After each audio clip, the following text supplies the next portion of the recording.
धर्म, अध्यात्म और सनातन संस्कृति के ध्वजवाहक नैमिषारण्य तीर्थ की पावन धरा पर सूबे की योगी सरकार ने वेद विज्ञान केंद्र की स्थापना का निर्णय लिया है।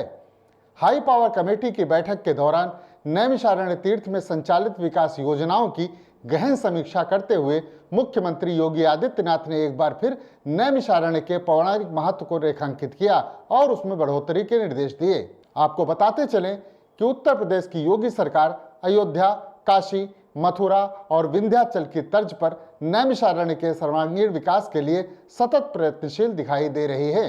कुछ समय पूर्व जब से योगी सरकार ने श्री नैमिषारण्य तीर्थ विकास परिषद के गठन का निर्णय लिया है, तब से इस क्षेत्र में विकास योजनाओं को धरातल पर उतारने का जो सिलसिला शुरू हुआ है, उससे इस तीर्थ नगरी के विकास की उम्मीदों को पंख लग गए हैं और वे ऊंची उड़ान भर रहे हैं। सनातन धर्म के सबसे लोकप्रिय ग्रंथ श्री रामचरितमानस से लेकर घर घर होने वाली सत्यनारायण की कथा में नैमिषारण्य तीर्थ की महिमा का उल्लेख किया गया है।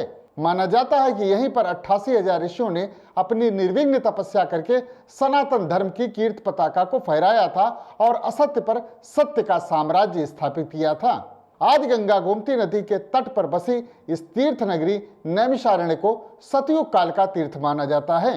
मान्यता है कि वैदिक ज्ञान को इसी तीर्थ नगरी में लिपिबद्ध करने का कार्य किया गया, लेकिन समय की करवटों में यह तीर्थ उपेक्षित होता गया। करीब 1 दशक पहले तक न तो यहाँ आने जाने के लिए अच्छी सड़क थी और न ठहरने के लिए उचित प्रबंध। सुरक्षा कारणों से लोग यहाँ ठहरने तक से कतराते थे। भारी व्यवस्थाओं के कारण यहाँ के लोगों को ये भान नहीं हो पाता था कि वह कितने महत्वपूर्ण पौराणिक स्थल के वासी हैं। हाँ, उन्हें यह एहसास सिर्फ उसी समय होता था जब दक्षिण भारत या फिर नेपाल आदि के धर्मावलंबी यहाँ पर पूरी भक्ति भाव और श्रद्धा के साथ माथा टेककर यहाँ की धूल को अपने माथे पर लगाते थे।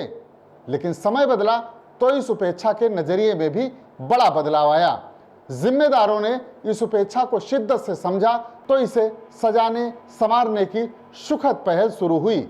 यहाँ तैनात रहे जिलाधिकारी विनोद शंकर चौबे ने श्रमदान करके, जिलाधिकारी मृत्युंजय नारायण ने विशेष कार्य योजना बनाकर, जिलाधिकारी संजय कुमार ने विकास कार्यों को अमली जामा पहनाकर एवं जिलाधिकारी अमृत त्रिपाठी ने नैमिष महोत्सव जैसे ऐतिहासिक और लोक लुभावन कार्यक्रम को इस पावन धरा पर आयोजित करके नैमिषारण्य को बुलंदियों पर पहुंचाने का सार्थक प्रयास किया।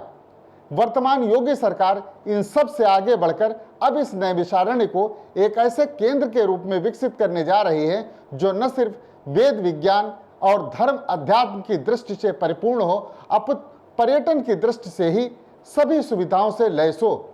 यहाँ आने वाले लोगों को किसी भी प्रकार की असुविधा का सामना न करना पड़े और वे इस तीर्थ के पौराणिक महत्व से भली भांति वाकिफ हो सकें। इसी लिहाज से मुख्यमंत्री योगी आदित्यनाथ ने नैमिष धाम व आसपास के धार्मिक व पर्यटन स्थलों के जीर्णोद्धार व सुंदरीकरण परियोजनाओं की प्रगति की समीक्षा करते हुए कई महत्वपूर्ण निर्देश जारी किए हैं। उन्होंने वैदिक ज्ञान परंपरा का प्रचार प्रसार करने के लिए वेद विज्ञान केंद्र की स्थापना के निर्देश दिए हैं। साथ ही श्रद्धालुओं की सुविधा के लिए मां ललिता देवी मंदिर पर कॉरिडोर बनाने की भी सहमति जताई है। मुख्यमंत्री ने शीघ्र ही लखनऊ सीतापुर के बीच इलेक्ट्रिक बसों के संचालन को भी शुरू करने के निर्देश दिए हैं। साथ ही नैमिष धाम में पर्यटक पुलिस तैनात करने को भी मंजूरी दी है।